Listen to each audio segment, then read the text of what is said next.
السلام علیکم ورحمۃ الله وبرکاتہ. زیم مولانا عطا الرحمن منګه دا نهم کلاس مطالعه قرآن حکیم او کورس شروع کړو. پای کې سوره انبیاء ده. د سوره انبیاء شپږم رکوع به وایو. دا وضاحت بګو که چېرې تاسو زموږ چینل باندې نه وي نو تاسو دا سبسکرایب کړئ او د بیل آیکن بټن وخئ. که کومه نوې ویډیو راځي چې هغه تاسو ته په وخت باندې موصولیږي او تاسو د هغې نه فایده واخلئ، او دارنګې زموږ دا ویډیو مخکې هم شیر کوئ. اوس موږ سبق شروع کوو. اعوذ بالله من الشیطان الرجیم. بسم الله الرحمن الرحیم. ونوحا إذ نادى من قبل فاستجبنا له فنجيناه وأهله من الكرب العظيم. دا بل واقعه را د حضرت نوح علیه السلام. دا دلیل نقلی دی د الله په وحدانیت باندې او د نبی علیه السلام په رسالت باندې.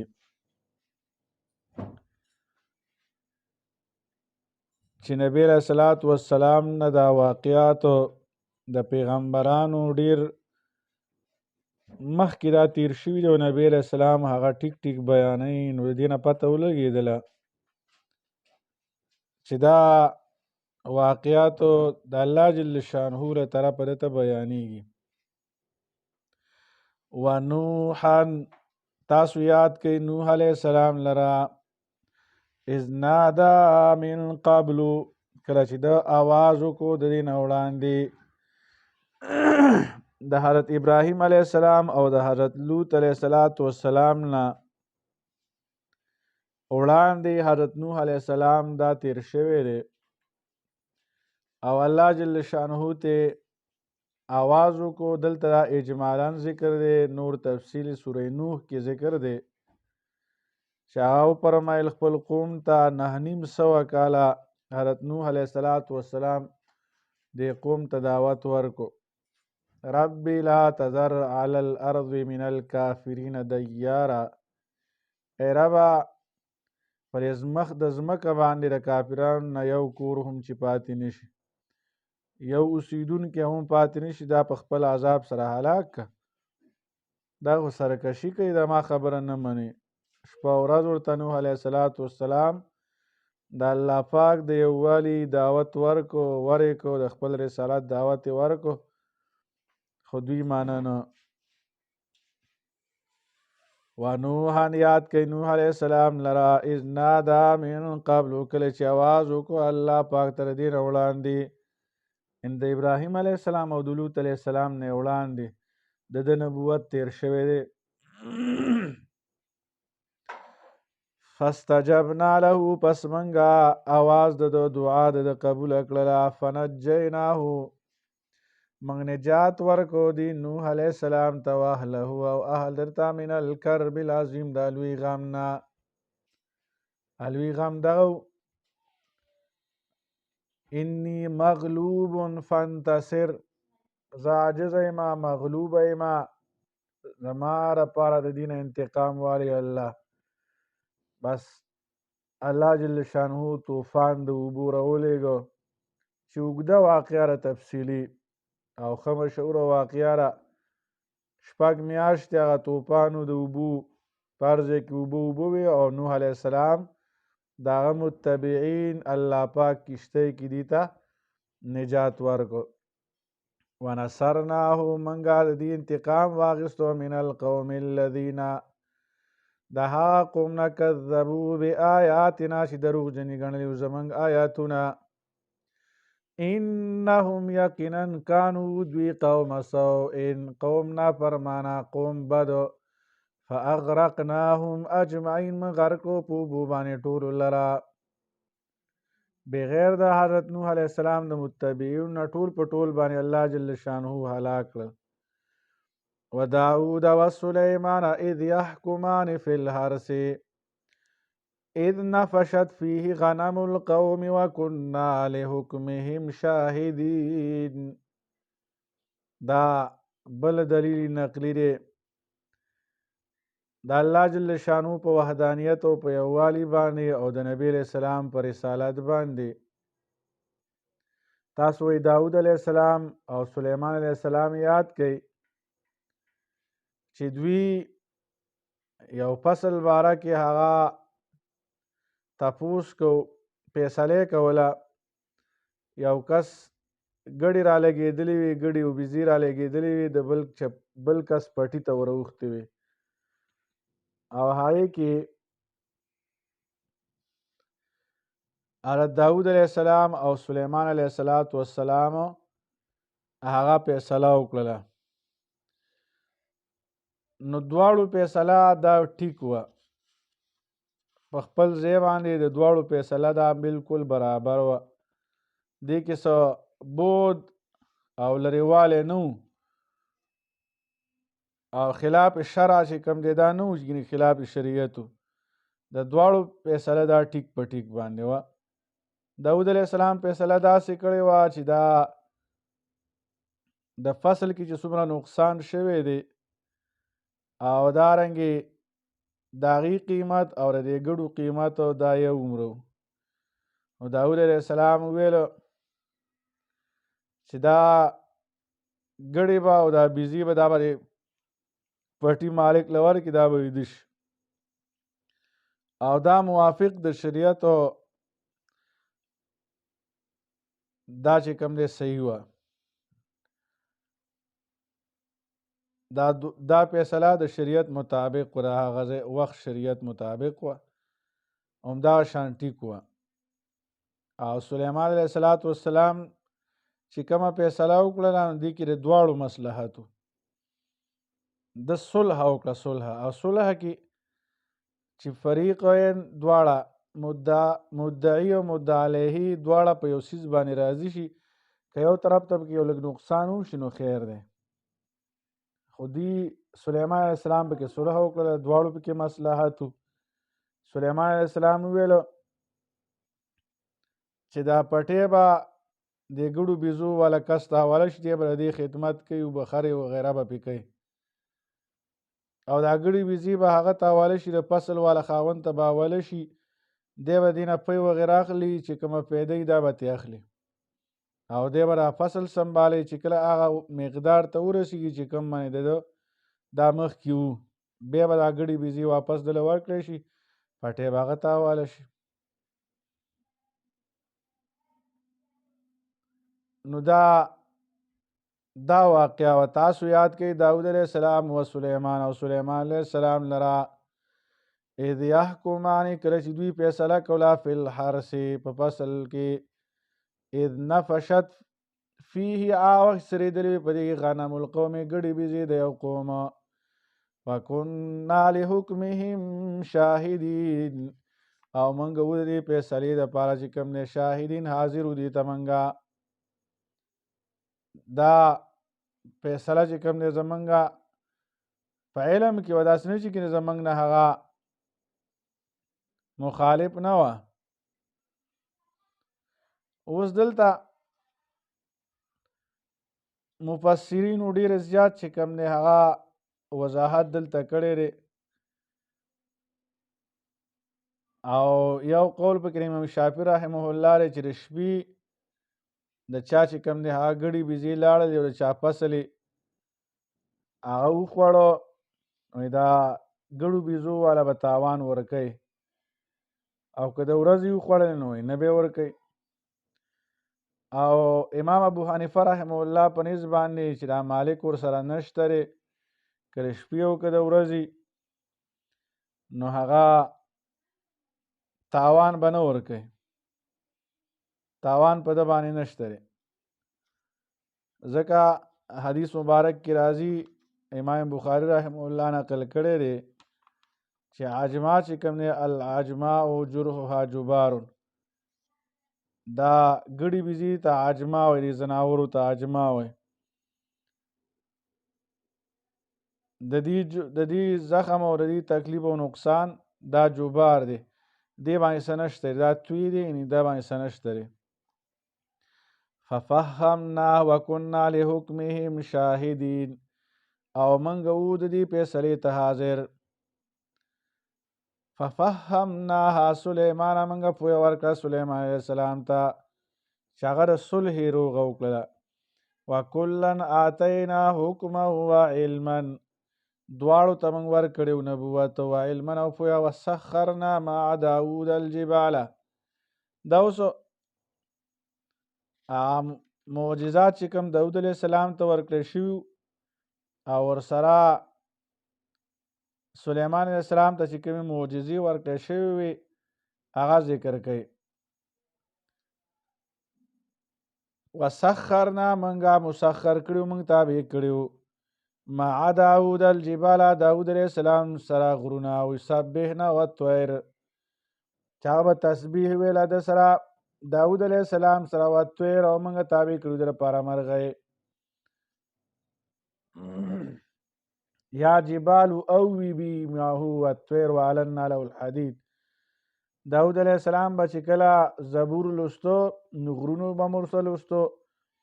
او حضرت داود علیه السلام په حسن صوت کې دا مشهور و الله ورته ښه آواز ورکړی ښکلی او مرغۍ به م راللې خوش اوازۍ دپاره دا مرغۍ به ده سره به دا زبور به ورسره لوستو د الله تسبیح به ورسره کوله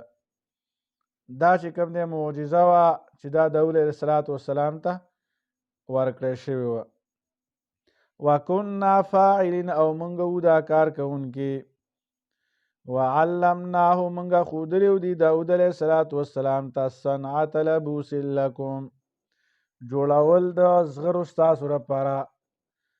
لتحسنکم من بأسکم دې لپاره چې تاسو ځان حفاظت وکئ په جنګونو کې داود علیه السلام دپاره الله پاک اوسپنه نرمه کړې وه د هغې نه به یې زغرې جوړولې او دا به په لاس باندې ده اوسپنه اړوله راوړه دا معجزه وه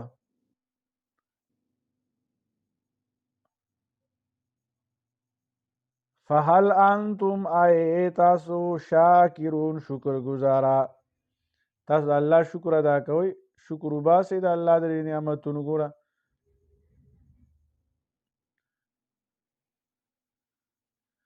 ولسلیمان الریح عاصفة تجری بامره ولسلیمان الریح الله تابع کړې وه سلیمان علیه السلام ته هوا عاصفة تیزه بل ځای کې راغلي رخاء نرمه دلته عاصفة تیزه ده نو دا هوا به تیزه وه خو د دې تیزوالي به نقصان نه کو بلکې دا دې لپاره پیدا وه چې د سهار نه به تر ماسپښینه پورې به د یو میاشت مسافت یو انسان مزل کوي د یو میاشت په مسافت سره به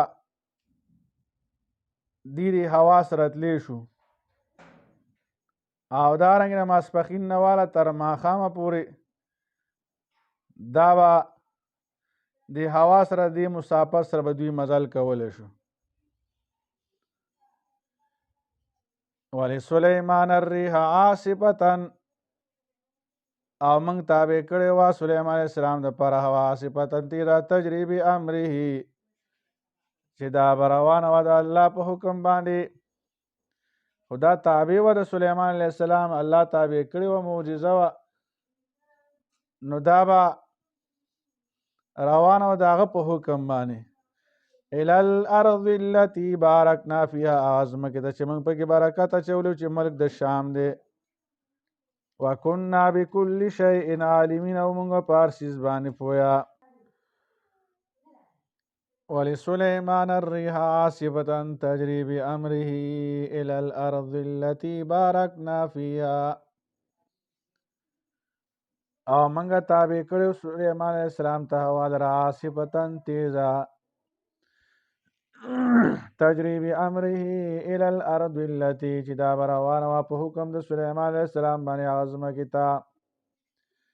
بارکنا فیها چې موږ پکې برکت اچولی و حسن بصری رحم الله فرمایي چې سلیمان علیه السلام سکله د اسونو هغه واقعه ته پیښه شوله او د هغې په وجه باندې د مازدیګر لمونځ دغه د وخت نه لږ لیټ شو نو د هغې پرېښودل هغه اسونه نو الله ورته هوا مسخر کړه د هغې په بدله کې او دا په حکم ماتله چې تاسو ته مو وویلو چې د سحر نه تر ماسپښینه پورې د یو میاشت مسافت به یې کوو د ماسپښین نه تر ماښام پورې په یو ورځ کې به د 2 میاشتو مسافت کوو او سعید ابن جبیر رضی الله عنه فرمایي چې دا تخت سلیمانی باندې به 6 لاکه کرسۍ راتللې چې دا به اهل ایمان به د سره سواره او دارنګې بره په مرغو دا سوری کړی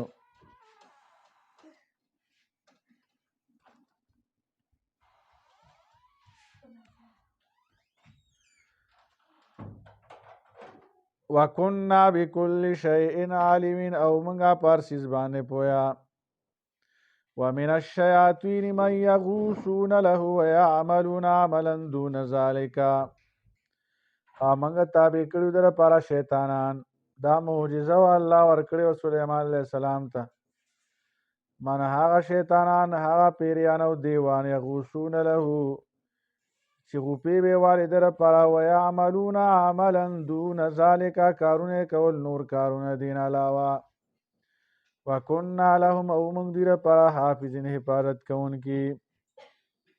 دیوان او لیوان دارد تابع یعملون له ما یشاء من محاریب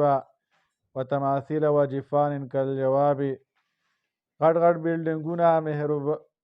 محرابونه دارنګ مکانات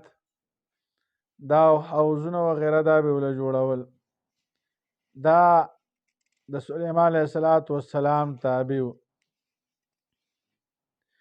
دا معجزه ورکړې و الله پاک حضرت سلیمان علیه السلام ته چې سرکش شیطانان در تابع سوره نمل کې به وروسته بیا واقع راځي وَأَيُّوبَ إِذْ نَادَى رَبَّهُ أَنِّي مَسَّنِيَ الضُّرُّ وَأَنْتَ أَرْحَمُ الراحمین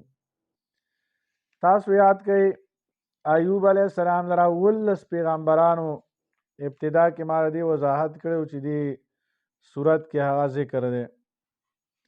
یاد کړئ ایوب علیه السلام کله چې आवाज وکړ خپل رب ته انی مسنی الضر چې ما ته رسېدلې تکلیف وانت ارحم الراحمین ته ډیر رحم کوونکې د رحم کوونکو نه الله پاک رحم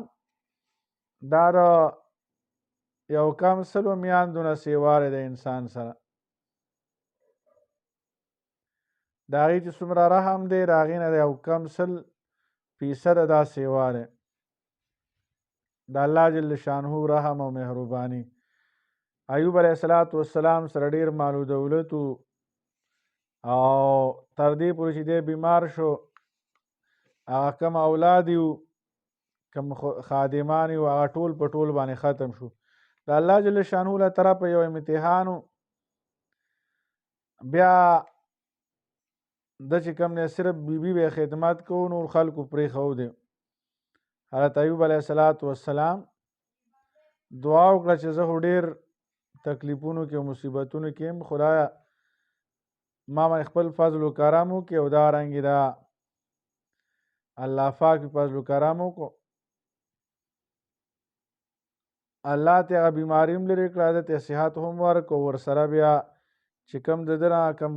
خادمانو د ده اولادو مسیح کړ وسیو الله پاک د هغې دو چنده ورکړه و ایوب یاد کړئ ایوب علیه السلام اذ نادا ربه کله چې آواز وکړو دعا وکړه خپل رب ته انی مسنی الضر چې ما ته رسېدلې تکلیف وانت ارحم الراحمین او ته زیات رحم کوونکی د رحم کوونکو نه فاستجبنا له منګه دعا قبول کړو فکشفنا ما به من ضر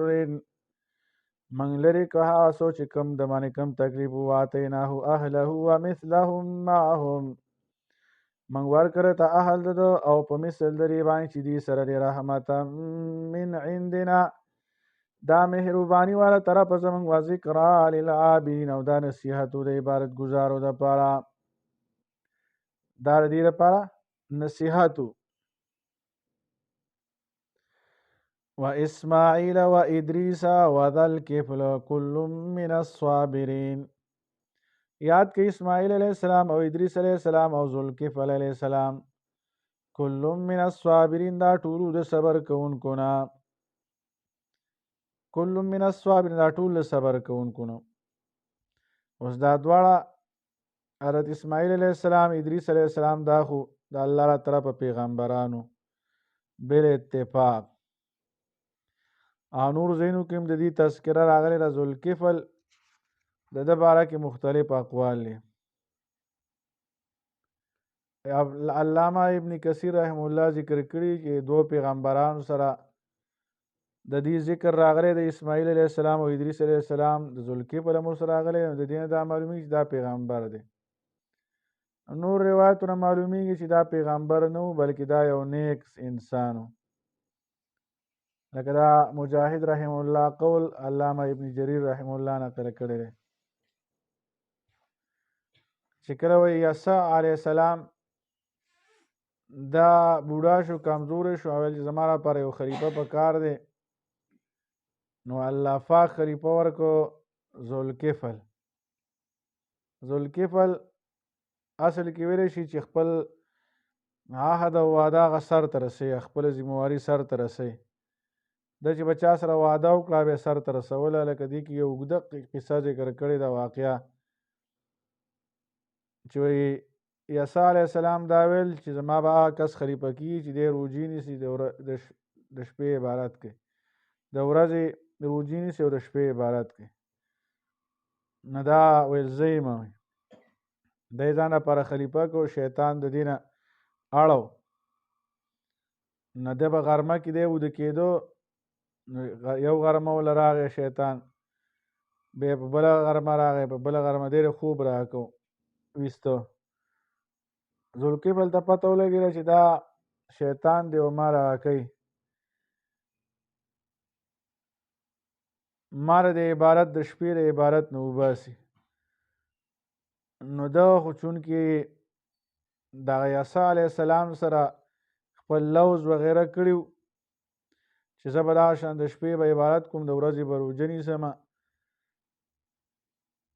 نو هغه وعدې سر ته رسوله نو هغې لپاره یې داسې د غرمې به خوب پوره کوو د شپې به بیا یخو عبادت به یې کوو نو دې وجه نه دلته ذوالکفل وایي خپل وعده او دارنګې هغې کې سر ته رسوونکي